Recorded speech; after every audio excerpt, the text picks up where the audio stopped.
So we're going to have to do a few things in order to be able to see what our numbers look like. So we're going to modify our main program just a little bit. So here we have our main.c, and what we want to do is, instead of saying that this returns an int, we're going to say that this returns a double. The result of that is that the result will be returned in XMM, which is one of our registers that we can use for that. And so we're also going to change this. So this is a double. So ASM main is going to be called, and it's going to return to us a double, or a floating point number. So we can go ahead and print it. Say the value is, we'll do %f, and then we're going to do return status. Now we also have to include standard IO.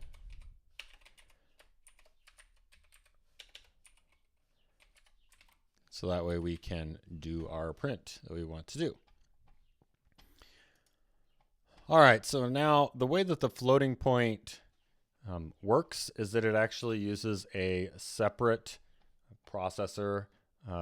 They call it the x87 instead of x86. So the x87 processor, and that allows us to do these mathematical operations. So if you guys are interested, you can go look at the x86 floating point or x87 coprocessor in order to sort of understand a little bit more about how that floating point works.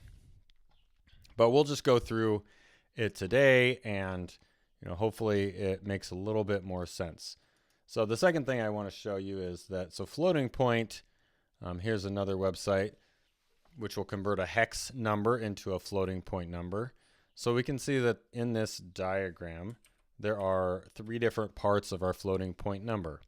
The very top part is our sign bit. It says whether or not this is a positive or a negative number. We then have some number of bits. In this case, it looks like it's 4, 8, 9, 10, 11 bits that are the exponent, which means if this is going to be a really big number or a really small number. And then the rest of our bits are showing the actual values that it's storing, right? So it's storing that in binary.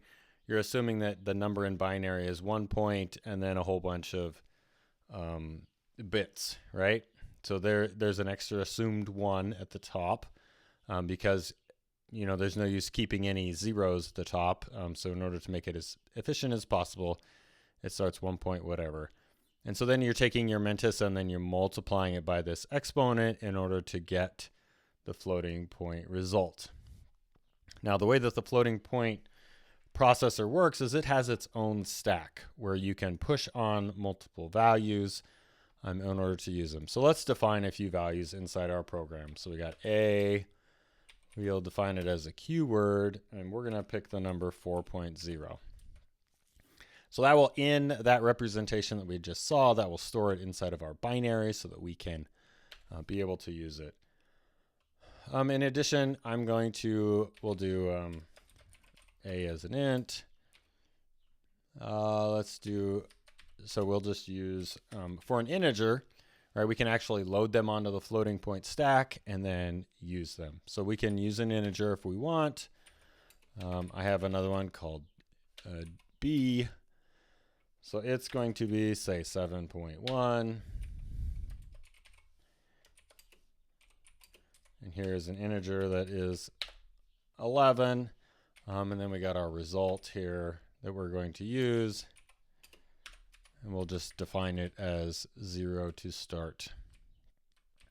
So at the sort of end of our program, if we have our result wherever that may be, we can move that into the XMM register, which is what C expects the result to be. And so instead of RAX, it's XMM0. So we can do a move Q XMM0, which is a 128-bit register. We can get our result. So again, res is going to be the result that we have. So I should be able to save this, do a make, and our result is 0, right? So we indeed did return it. If I picked a different number for res, say 1.0,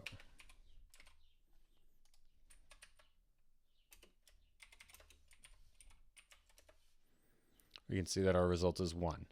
Right, so we know that this now works. Right, so this is taking that value at that location relative to RSP and then storing it in XMM0, and then main.c is going to take that result and put it into the variable that we call ret status. All right, so let's do some floating point. So you don't necessarily have to do this, but this is probably best practice. So the fn init will initialize the floating point stack to say that you're ready to do things. And then you can basically start loading things. So if I do FLD, so floating point load, I can't just do a move. I'm going to do a keyword, and I'm going to get the value of A. So again, we'll just do some examples here and go from there. So I can also load keyword the value of B. And then again, floating point has their own things. So I can say f add, and then the way the floating point stack works is that the first thing that gets put on there is at st0. So that's the first register. The second one is st1. I believe there are 7 of them. So we got st1 through st7. And when you do an operation, it's going to take the 2 things that are on top of the stack and then do that operation and then save one of those. So if I say fadd st0 st1, it will add it'll pop them both off, st0 and st1, and then save the result in st0. So that allows us to do our add. We then have to be able to pull this thing off of that floating point stack. So we can say fstp or floating point store to a pointer, so we can store a keyword res. So that should take our result and then save that to res. And then we can load res back and return it from our function. All right, so A is 4, B is 7.1. If you add them together, you get 11.1. Right, so that's our result. Now there's also a couple other things. So with this fadd, if you just give it no arguments, and then we run our project, we get the same result. So it does the pop of both of them and then save them. So essentially that was doing the same operation. Additionally, we don't necessarily have to load a floating point number. So for example, we can do floating point integer at load, and then we can load in a keyword. And let's get b int. So if we load that in, sorry, let's use A. We'll use A's int, not B's. Let's do A. So this is the second one, so 4 plus 3, so we should get 7. So that will take that integer and it'll convert it into a floating point. So we'll go ahead and save. And we can see here that we didn't quite get the result that we wanted. Now, that's because when we did the integer, we said it was a keyword, but aint is not a keyword. So what we need here is we need to say that aint is a D word. There we go. 4 plus 3 is 7.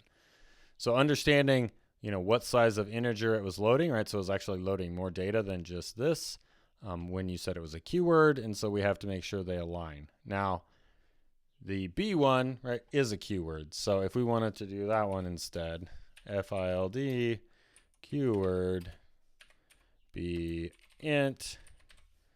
So now that's A plus B's int. So we got 4 plus B is 11. So that gives us 15, right?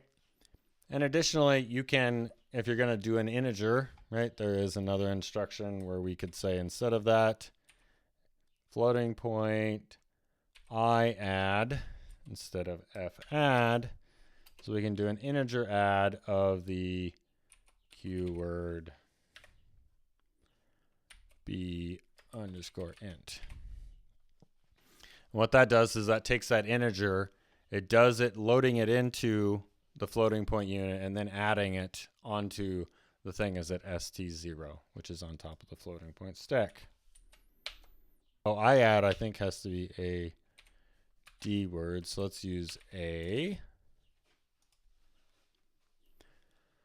So here we're going to go ahead and add those two together. And we get the result that is 7. Right, so we had our a and our a int, so 4 and 3. We just go ahead and directly add it. Now it's on top of the stack, so I don't have to do a separate instruction for loading. And I can go from there.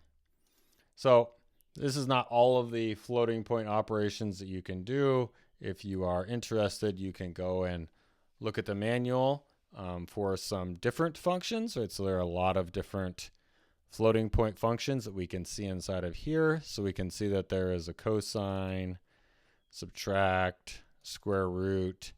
Right? So a lot of the different operations that you're going to do, right, are in this list of what are all the floating point operations. So this video is just to give you an introduction to it, but it's not going to be the end all be all of floating point. So hopefully that helped make sense of the different floating point registers and how we can use them, and then what the type of format is used to store them, and how that floating point stack works. All right, thanks guys. We'll talk to you later. Bye.